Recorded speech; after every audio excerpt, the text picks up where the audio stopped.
knitters, this is Mimi with Pastiche Knitwear, and I would like to show you today how to do the brioche stitch as a continental knitter.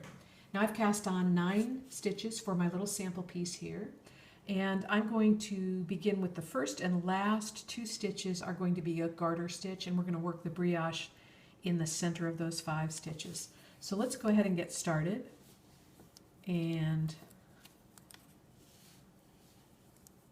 so there are 2 basic stitches that you're going to use in brioche, and as a continental knitter, this is so much easier for you than we American knitters have it. So the designation is yarn forward and slip, and what you're going to do is take the tip of your right hand needle behind the live end and then just come in purlwise to the next stitch and slip it off. Now we're going to knit the next stitch. Now we're going to do another yarn over and slip. So we just come behind with the needle tip, come into the stitch and slip it off. And then we're going to knit, and then a yarn forward and slip. Oops.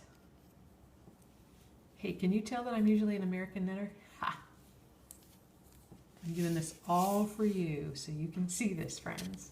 Okay, now let's take a look at what we have here. We've got a brioche here, a brioche here, and a brioche there.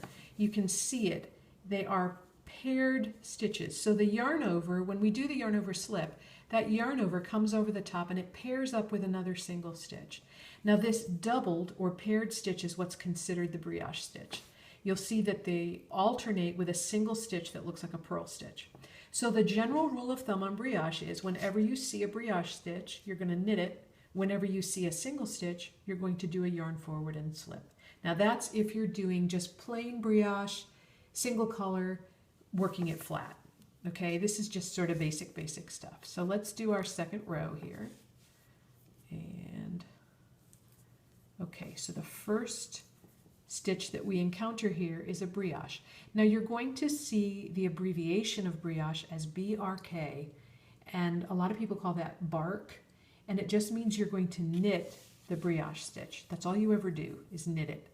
And now we have our single, so we're going to yarn forward and slip, then knit into the brioche or bark, yarn forward and slip, bark, and then we have our last 2 stitches. Let's do one more row. Now here's the other thing. This is a very visual pattern, so the first stitch you see will tell you where you are in the pattern, whether you need to knit or slip. This first stitch is single, so I know I need to yarn forward and slip, and then I'm going to just bark, yarn forward and slip, bark, yarn forward and slip, and then I knit my last 2. And that's really all there is to it. I would love for you to give this a go. And it's a lovely fabric and really fun to do, and becomes as regular and a lovely dum-dum knit just like garter stitch or stockinette does. So thanks for watching.